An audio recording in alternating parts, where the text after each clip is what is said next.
gaya dan hukum Newton. Materi kita adalah berada semester 1. Newton. Gaya, force, disingkat dengan F, menjadi sebuah pertanyaan. Apakah gaya itu? Maka untuk menjawabnya, kita lihat gambar berikut ini. Di sini ada seorang anak yang sedang mendorong meja, berarti anak tersebut sedang memberikan gaya pada meja. Begitu juga ada seorang anak yang sedang menarik meja, berarti anak itu juga sedang memberi gaya pada meja. Maka dari kedua contoh ini dapat kita definisikan gaya. Maka gaya adalah tarikan atau dorongan terhadap suatu benda. Ini dia tarikan dan dorongan, berarti keduanya sedang memberikan gaya terhadap meja tersebut. Gaya dapat diukur dengan sebuah alat ukur, namanya adalah neraca pegas. Ini dia neraca pegas. Satuan gaya adalah Newton, disingkat dengan N huruf besar.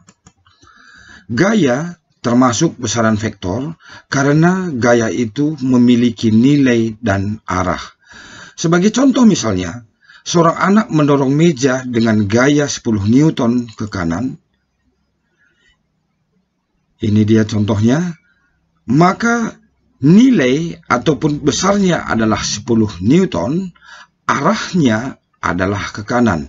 Makanya dikatakan dia sebagai besaran vektor memiliki nilai dan arah. Sekali lagi, nilainya adalah 10 Newton, arahnya adalah ke kanan. Bagaimanakah pengaruh gaya terhadap suatu benda? Maka apabila benda tersebut dikenai dengan gaya atau diberikan gaya terhadap benda, maka benda tersebut dapat bergerak. Ya, kita bisa melihat tadinya bola diam di sini, kemudian ditendang, dia akan bergerak. Ya, ini gol. Yang kedua adalah benda tersebut dapat berubah arah. Nah, ini kita bisa melihat. Anak ini menendang bola, ketika dia mengenai dinding di sini, dinding juga memberikan gaya, maka arah bola akan balik kembali ke anak tersebut. Maka pengaruh gaya dapat berubah arah. Hukum pertama Newton berbunyi, jika resultan pada suatu benda sama dengan 0, maka benda yang diam akan tetap diam dan benda yang bergerak dengan kecepatan tetap akan tetap bergerak. Hukum pertama Newton ini dirumuskan dengan sigma F sama dengan 0. Sekali lagi, benda yang diam akan tetap diam, kecuali ada gaya tidak seimbang yang bekerja padanya. Begitu juga dengan benda yang bergerak akan tetap bergerak dengan arah dan kecepatan yang sama atau kecepatannya tetap, kecuali ada gaya tidak seimbang yang bekerja padanya.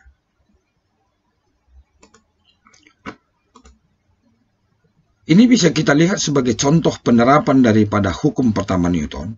Ini ada dua orang anak, yaitu Andre dan Denny. Kalau Andre menarik ke kiri adalah 50 Newton, sedangkan Denny 50 Newton, maka apa yang terjadi?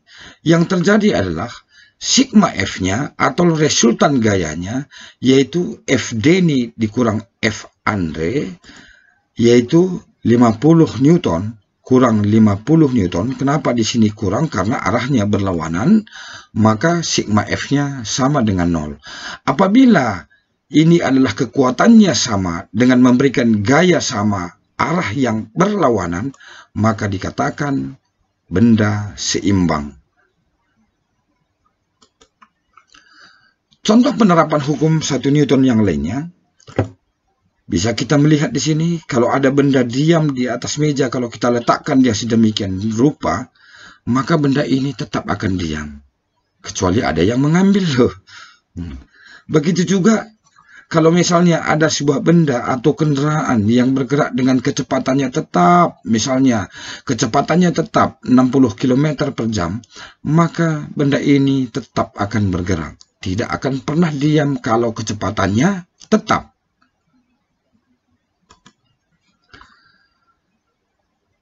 Contoh penerapan daripada hukum pertama Newton juga, apabila misalnya ada sebuah kendaraan, kemudian tiba-tiba direm kita berada di atas, maka kita akan terdorong ke depan. Begitu juga sebaliknya, yang mana semula kendaraan ini adalah diam, tetapi kalau misalnya tiba-tiba bergerak dengan pam, langsung dia begini, maka kita juga akan terlempar ke belakang. Ini menunjukkan bahwa kita yang berada di dalam kendaraan ini cenderung untuk mempertahankan kedudukan. Yang mana kecenderungan untuk mempertahankan kedudukan kita ini sering juga disebut dengan lembam. Maka hukum pertama Newton sering juga disebut dengan hukum kelembaman. Hukum 2 Newton. Hukum 2 Newton berbunyi, percepatan yang ditimbulkan oleh gaya yang bekerja pada benda berbanding lurus dengan besar gayanya dan berbanding terbalik dengan massa benda. Hukum kedua Newton dirumuskan A sama dengan F per M atau F sama dengan M kali A. Bagaimana kalau misalnya pada suatu benda lebih dari satu gaya yang bekerja? Maka dapat dirumuskan A sama dengan sigma F per M atau sigma F sama dengan M kali A, di mana sigma F sama dengan resultan gaya satuannya Newton, M sama dengan massa benda satuannya kilogram, sedangkan A adalah percepatan, yaitu satuannya meter per sekon kuadrat. Berarti kalau F sama dengan M kali A, maka satuan F adalah satuan M, yaitu kilogram, satuan A adalah meter per sekon kuadrat, maka kilogram kali meter per sekon kuadrat itulah yang disebut dengan Newton. Sebagai contoh penerapannya adalah pada sebuah benda yang bermassa 15 kg bekerja gaya 60 Newton. Berapa besar percepatan yang ditimbulkan pada benda tersebut? Maka untuk menjawabnya, kita buat dulu diketahui massa 15 kg berarti M sama dengan 15 kg, sedangkan F-nya adalah 60 Newton. Yang ditanya adalah berapakah besar percepatan? Yang ditanya A, maka A sama dengan F per M, yaitu 60 dibagi 15, hasilnya A sama dengan 4 meter per sekon kuadrat. Berarti percepatan yang dapat ditimbulkannya adalah 4 meter per sekon kuadrat. Gampang ya?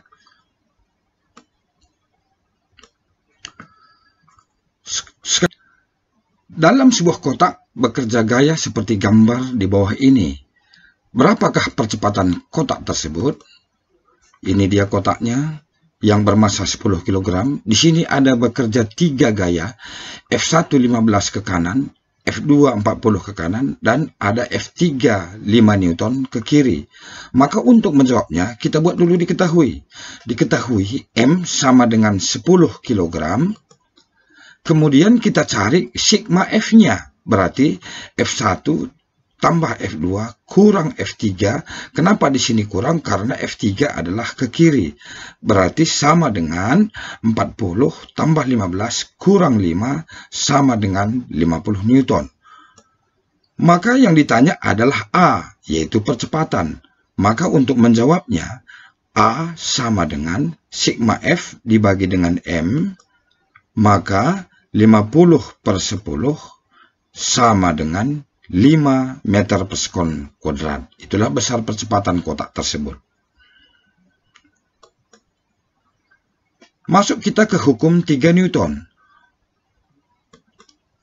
Hukum ketiga Newton berbunyi, ketika suatu benda memberikan gaya pada benda kedua tersebut memberi gaya yang sama besar, tetapi berlawanan arah terhadap benda pertama.